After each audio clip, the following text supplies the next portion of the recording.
What is up, y'all? Welcome on back. I saw Mission Impossible: The Final Reckoning on opening night, and it's time to give you my full-on thoughts of the movie, spoiler-free. So if you have not seen it, you are safe. I promise you, I will not spoil any of the big moments that were not revealed in the trailers from this point forward.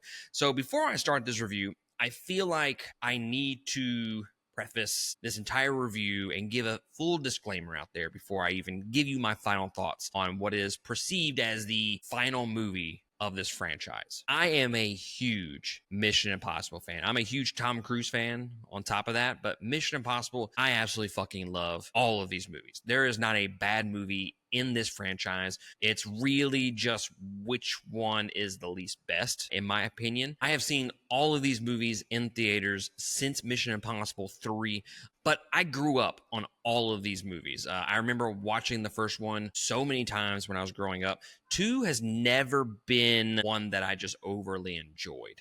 It is definitely my least favorite out of the franchise, and it is the one that I have watched the least. I've seen it maybe twice in my life. I just don't ever find myself going back to it. So going into this movie, I was excited. I was hyped, okay? This is Tom Cruise. Yeah, he's going to have some ridiculous stunts in there, and it's being marketed as potentially the final Mission Impossible movie with Tom Cruise. So I was hyped. So I just want to preface this entire review with that my expectations were at like a level 10 for this movie. I think I had finished Dead Reckoning like 30 minutes prior to actually seeing The Final Reckoning in theaters. So I spent about 6 hours of my life watching these two movies back to back yesterday. And I gotta say, it is a daunting task to watch both of those movies back to back. Because truth be told, Dead Reckoning, which I've kind of grown on it, I think the movie has some insane stunts in it, which kind of elevates it. And it's really balls to the wall from beginning to end. So going into this, I thought it was kind of be the same thing. I was never a huge fan of the Entity or Gabriel. It was really just, okay, let's get to the stunts. Okay, let's get to the action. Move out the way. I don't want to learn anything else about the Entity or Gabriel. So when this movie started, for probably about 45 minutes to an hour, I found myself honestly kind of bored by this movie. I think this movie, Mission Impossible: The Final Reckoning, it's what, almost 3 hours long. This movie should have been probably 30 minutes shorter than it actually was. This movie is dense. There's a lot going on, and a lot of it's unnecessary. And I think when you go back and kind of track the history of this franchise with Dead Reckoning Part 1 and Part 2, and how this was supposed to be brought out the next year, and they got delayed a year because of the strikes. And I think they decided like halfway through the story that this was going to be the final one. And I don't know for sure, I could be wrong, but it seems like they went back and just added in all of the fan service shit. It felt almost kind of like a Marvel movie, like an Infinity War or Endgame style film, where they are just trying to connect dots from all of the previous movies. So going into this movie, do you need to watch Mission Impossibles 1 through 7? The answer is yes. If you want to understand all of the plot points, all of the characters that show up in this movie, then yes, you need to watch 1 through 7 prior to seeing this. More importantly, you need to watch Dead Reckoning because this is a direct continuation of that movie.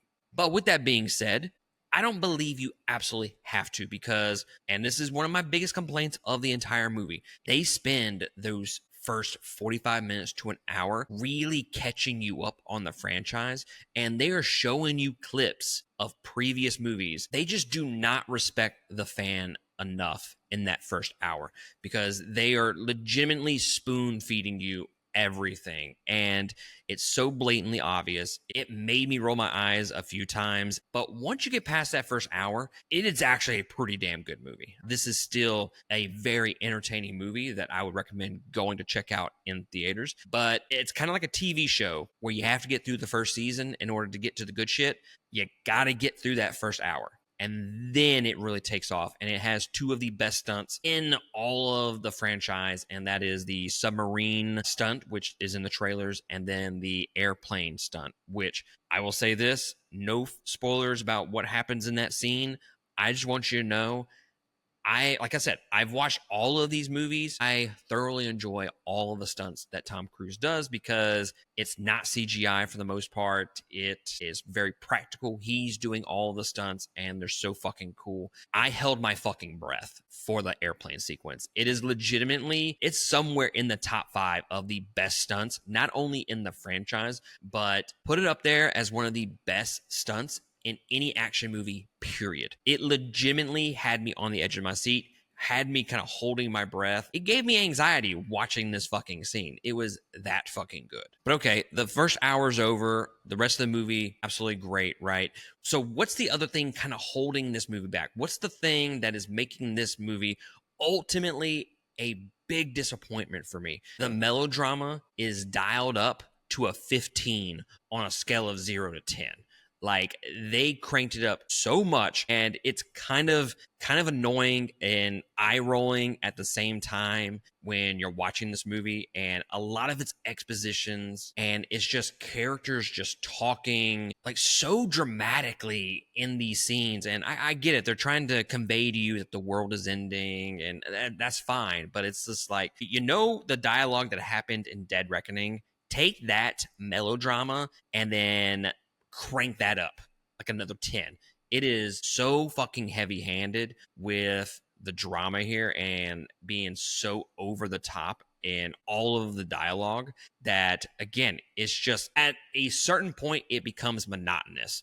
It becomes, okay, I got the fucking point. The world is going to end. The entity is this big bad thing, and he might not even be able to stop this from happening. I fucking get it. Let's move on with the show. They spend so much time trying to tell you that the world is ending that we never actually get anywhere with it. We never get big action set pieces. There's not a whole lot of action in this movie other than those like 2 action set pieces that I mentioned, and then some fight scenes in between. I think the best way that I can describe this movie, if you wanted me to compare this franchise or these last 2 movies to another set of 2 movies, I have the best comparison.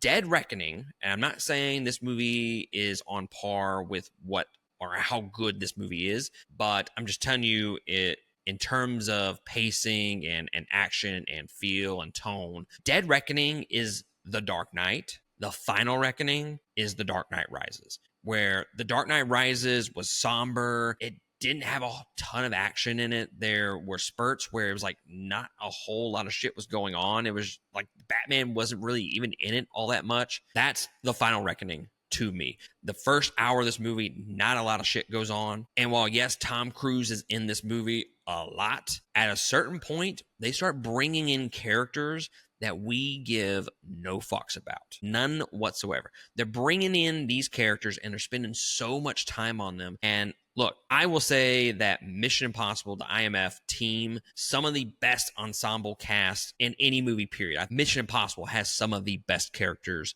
in any action franchise, period. And the fact that we went away from those characters and focused on new characters was so disappointing because it stripped all of the fun out of this movie. Don't get me wrong. The back half of the movie, the last like hour of the movie is fun for sure. The action set pieces are great. It looks great, but the first hour and a half, it's not a whole lot of fun because of that tone. It has this somber, depressing tone about it where it's just like they're beating you in the face with this. The entity is this all-knowing thing, and the world is going to end if we don't stop the entity. And I get it, but I'm tired of hearing about the entity after about an hour and a half of this movie, and then you add in almost 3 hours with the previous movie. It's just like they are just beating you in the face with all of these concepts, with all of these themes, with the entity itself. It just becomes monotonous towards the end of the movie. And this is not a spoiler by any means. There is a character in this movie. I won't name names, anything like that. You're fine. There is a character. Something happens to said character. I'm not going to say whether it's bad or good. They never explain anything with that. It just happens, and then nothing ever gets brought up about that character ever again in this movie. And then same thing from Dead Reckoning, where It seemed like Ethan Hunt had this chick, Maria, I think was her name, and it had this plot line that Gabriel killed Maria, and it was supposed to make their connection a little bit more emotional, but that plot line got fucking dropped completely. Like, they don't ever mention any of that in this movie. So that goes to my final reason of why this movie is a big disappointment, and that is it is a fucking mess. The first hour, hour and a half of the movie, again, the weakest parts of this franchise, period, are in that first hour of the movie. It's so overly convoluted, it's not even funny. They are trying to show you and convey to you that the world is ending, and it just becomes an absolute mess with the story. Now, in the back half, it becomes just pretty much straightforward. Let's go find the entity and be fucking done with it, right? So it evens out towards the end, but the beginning is so convoluted in its plot that it's hard to keep track of. And then again, they're bringing in all these additional characters. You don't know who's on what side, and that's not a good thing. Normally, if that could be a good thing, because you're like, oh shit, it's unpredictable. You don't know who's going to turn on who. It's kind of like a Game of Thrones action where anybody could turn at any moment. It's not in a good way, I promise you. You never know a character's true allegiance throughout that first hour, hour and a half of the movie. You think everybody's bad, you think everybody's good at one point. It's just a convoluted mess. It is one of the more complicated storylines that we've had in the Mission Impossible franchise, and we've had some complicated storylines. Let's not get me wrong, but this one is complicated and just kind of bland at the end of the day, because it's Tom Cruise versus AI. When it's all said and done, that is the plot of the movie. Tom Cruise versus AI. And it becomes a little boring. Like, you don't really have any emotional stakes in it because of that reason. It's not him going up against this character that they build as, Ethan Hunt had this emotional connection to this villain years and years and years ago before he joined the IMF. And now they're going to duke it out for one final fight. And again, if they had that connection and they worked on that plot line and kind of followed through on it, then yeah, that probably would have worked out.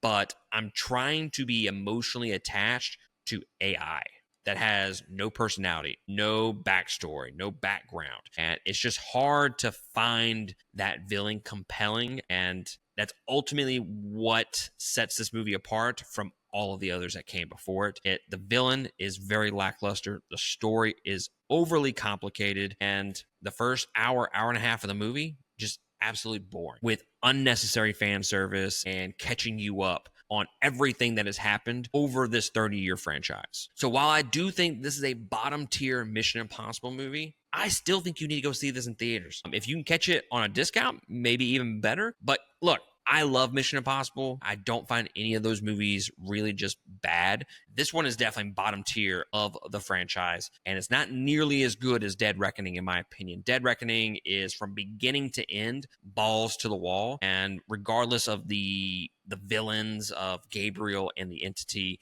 in that movie, I still think the villains are better in that movie. But regardless, I still think this is worth going to the theaters and seeing just for the airplane stunt at the end of the movie by itself. That was so fucking crazy. Legitimately, one of my favorite things I've ever seen with my eyes was the scene of the airplane stunt. But all of that to say, just lower your expectations a little bit. Get through that first hour, suffer through the first hour of that movie, and you'll be golden. But guys, go ahead and drop me a comment below on how you feel about The Final Reckoning. Give me your rankings of the Mission Impossible movies, and even give me a ranking of your Mission Impossible movies. I have a list. I'm going to eventually do a ranking episode, hopefully in the next couple weeks, and finally get that out there. Thank you for watching this review, and I will catch y'all next time on another one. Laters.